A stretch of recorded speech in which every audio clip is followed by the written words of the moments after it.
So let's talk a little bit while I'm hiking this wilderness area. Talk a little bit about wilderness survival. When do you think a knowledge of surviving in the wilderness come into play in personal life? Is it relevant even if you never leave home? How can knowing and having outdoor wilderness survival skills help you or even save your family and friends? Think about what would happen in a long-term electrical blackout. People around here in southern Utah love to go riding and exploring, and the sights and the thrills they get from riding off-road vehicles. And there's many thousands of acres of public land where they can do this. So could someone get lost hiking, hunting, or while operating their off-road vehicle? Perhaps they would have a breakdown by themselves even and be separated from their group. Let's say 30 to 50 miles from anywhere, broken down in an off-road vehicle, and your evening is coming and it's going to be dark, and it might not be the best thing to try to hike out in the middle of the night 30 or 50 miles. You might want to be able to know how to find shelter, how to start a fire, and do these other things. Experts in wilderness survival, they agree that there is an order. There's an order of priority on actions you must take when you're in a difficult situation, you're facing survival, that will increase your odds. The most important thing a person can do when they first realize they are in a serious situation is do not panic. Panic and fear can cause a difficult situation to become more difficult and even sometimes fatal. Having some basic survival skill knowledge is the best way to avoid panic. Most important thing to do in a potential survival situation is slow down, calm down, breathe, and in some cases just stop. Think and consider available options and resources. If there is a need for immediate first aid, then that would be the priority, such as deep cuts, broken bones. Take care of that as quickly as you can by wrapping cuts with clean cloth, splinting broken bones so that further damage or injury doesn't occur. And then move on to number one, fire. Ask yourself, can I start a fire and keep it fueled? Now this is because before dark you want to be able to have, number one, a fire that could be a signal. You want to have light. You want to have another degree of safety, which a fire brings. And these are all good reasons why the first priority should be to start a fire and gather fuels to last the night. The thing is, you can always put the fire out if you don't need it, if you get rescued or find a way to resolve your problem.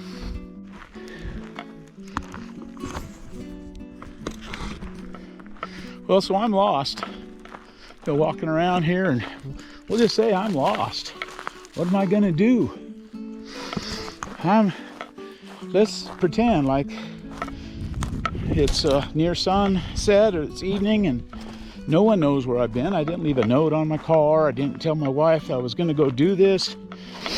So no one will know where to look.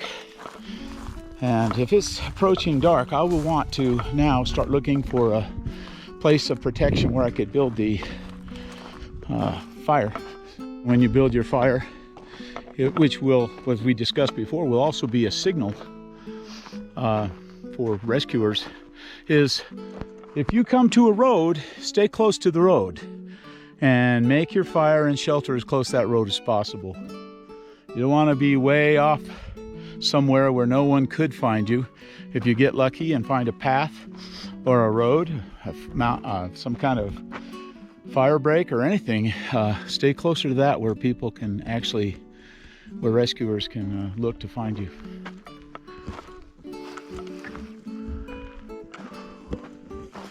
Look at this, I've already got a campfire ready for me, so just go through the elements of building a fire.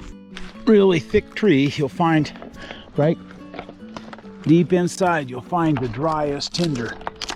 So right here we have some tinder, and that's probably enough to start our fire right there. I'm gonna do this part right. This is the most critical part. We want to pull apart all this tinder. We want to ruffle it up, make it as fluffy as we can to catch a spark, and then make a little place. We could spend a few minutes doing this to make it really friendly for a spark to fall. Make a little nest in the middle with fine fluffy fibers in there. Right there, see how those little fine fibers are there? We want to be able to catch the spark. Base of the trees, you'll find, check to see that the kindling, the small sticks to put on top of the tinder, is dry, and collect a good amount of that. That's what's going to help start the fire. We have fuel ready. We break that log up. It can also be turned into good tinder by taking it apart, by fraying it and taking your time to just untwist it, turn it into good tinder like that. They just took a little precaution before they go out anywhere and just had a lighter. That tinder bundle would be burning in a half a second and we'd have fire, but we're going to use a ferro rod and a piece of steel, and that's how we're going to spark this and see if it'll start. But a lighter would be much less troublesome. The advantage to a ferro rod, however, is that when it gets wet, it still works. Now, sometimes in cold weather and the lighters sometimes have problems. I'm not getting a spark yet.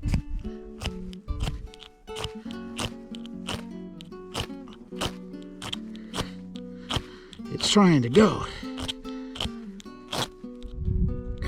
We had it. Is it going?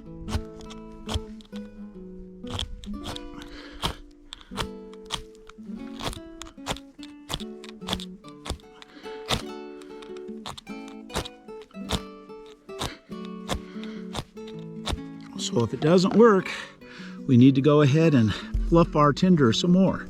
See, now we have a lot more fluffy material down there for a spark to catch. We just keep putting these little particles down in there. See if we can make a little ignition spot. Of course, we don't want the fire. We don't want it to blow out. Let's go ahead and try sparking again.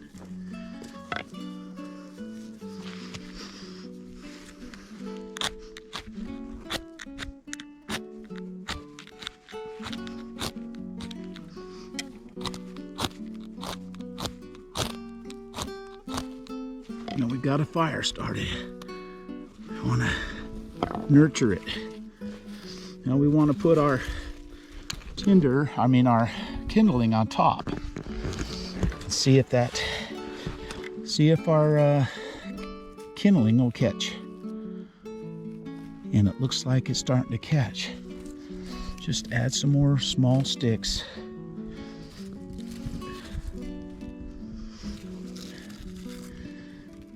If there were wind here, we might be having problems right now.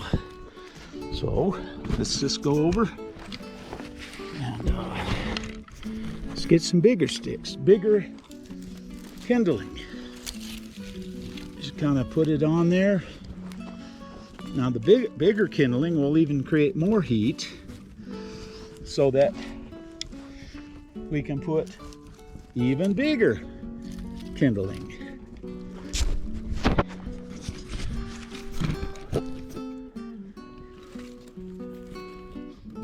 Give it some air, make sure that the sticks aren't smothering the fire, but right on top.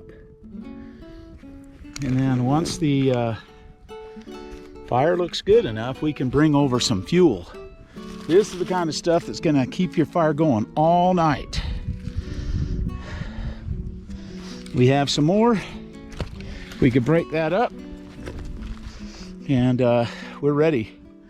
That's how our fire's done with a ferro rod. And again, the most critical part is having all the material already gathered together, so you don't have failure, frustration, and most important, don't give up. Life is good. Have a positive attitude.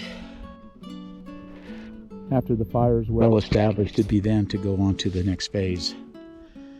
And the next episode will be comparing building a fire to the kind of spiritual fire you'll need to survive spiritual hardships. So be looking forward to the next episode.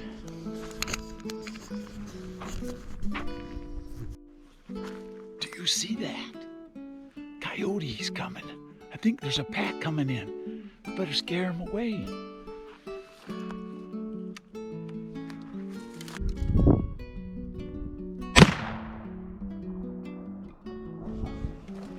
Wow, the whole pack ran off. I won't be bothered tonight while I'm sleeping in my shelter.